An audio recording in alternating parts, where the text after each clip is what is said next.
Okay, let's take a look at migrating OAuth1 tokens to be OAuth2 tokens. So when you're actually going to do this final push to production, or even in development, you can generate OAuth2 access tokens from the OAuth1 tokens, valid OAuth1 tokens that your users are already going to have.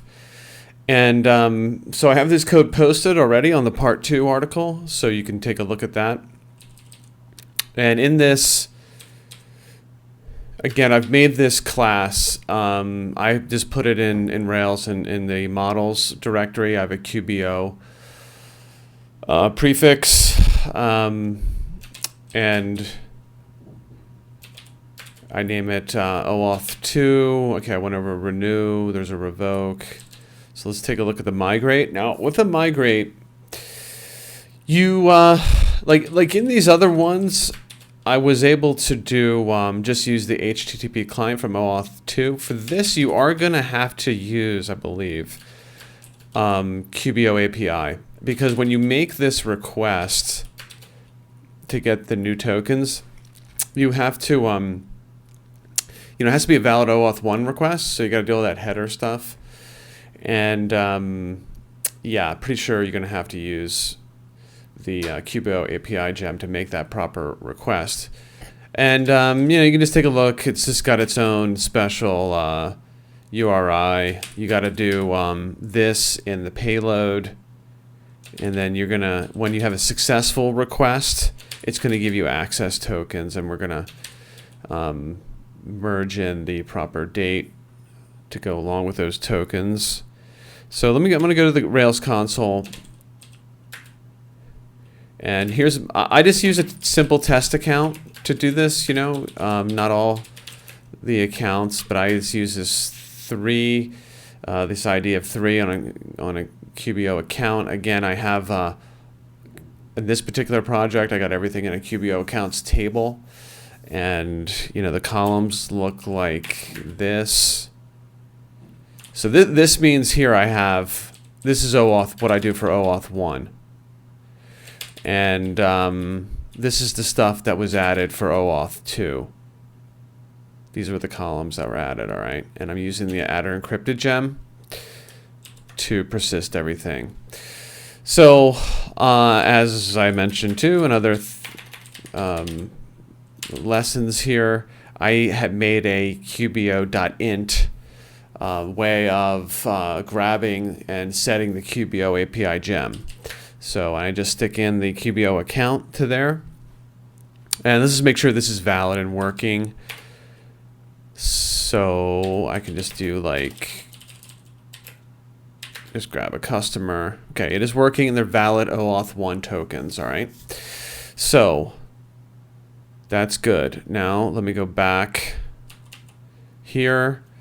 And go back to this rake job. I don't think I posted this. I'll post this in the show notes for this one. And here is what the job is going to be. So when I go live in production, when I make that switchover day, I'm going to run this in the console. I'm not going to run this in cron or anything like that. I'm going to go to the Rails console in production and run this. And that's why I just have puts here. Okay, and this job does not get rid of the OAuth1 tokens, so it's pretty safe. You're just updating these columns, all right? So there's just 4 columns you're updating there. So those OAuth1 tokens are going to be fine, and you can still run on them. So you can do this and still be running OAuth1, and then you're going to make the switch over later in the code. So. All right, let's take a look at this. And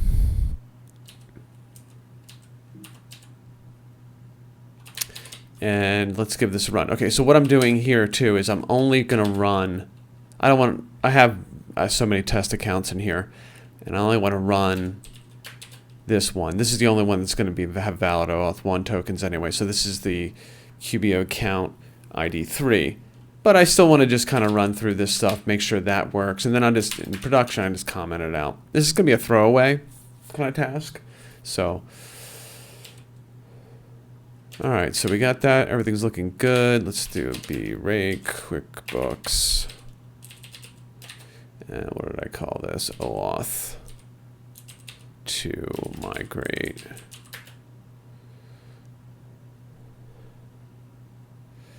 Let's see what happens here. Okay, so it ran successfully. It says there. Now let's go back to the console and see if we got this reload here. QA. Run me an hour for that. Okay, and we got tokens now there. So we had a successful migrate. Both these tokens are going to work now. Now I'm on the clock for this one. Here we got this stuff filled in. And when I say I'm on the clock, I'm still a little fuzzy on the renewal, but if I don't make a request with this new OAuth2 token, access token, if I make no request in 24 hours, the refresh token is going to invalidate. If I do make a request within the first 24 hours, then the token is going to be good for 101 days. Pretty sure that's right. I want to actually, maybe I should test this tomorrow. And we have a little running thread on a QBO API gem. And there's this whole thing about, you'll see about what comes first, 24 hours or 101 days. And it's still like a little fuzzy. Like, I thought it meant that you have to make an API call every 24 hours, at least every 24 hours, or the refresh token goes bad. That's not true. And I bore that out in my own testing. What I think it means is I got the access token now. The refresh token is good now for 24 hours. All right? Because I've made no API call. But, so what I'm going to do, I think what I should do is just I'm going to wait 24 hours on this and see if the refresh token expires. That'll make more sense with the 24-hour stuff. But it appears like if I make at least one API call, that first API call with this access token, OAuth2 one, then I go into this 101 kind of thing, 101 days with the refresh token. But I'll update you on that. Okay, that is using the migration API and the code there to get OAuth2 tokens from your OAuth1 valid tokens. Thanks for watching.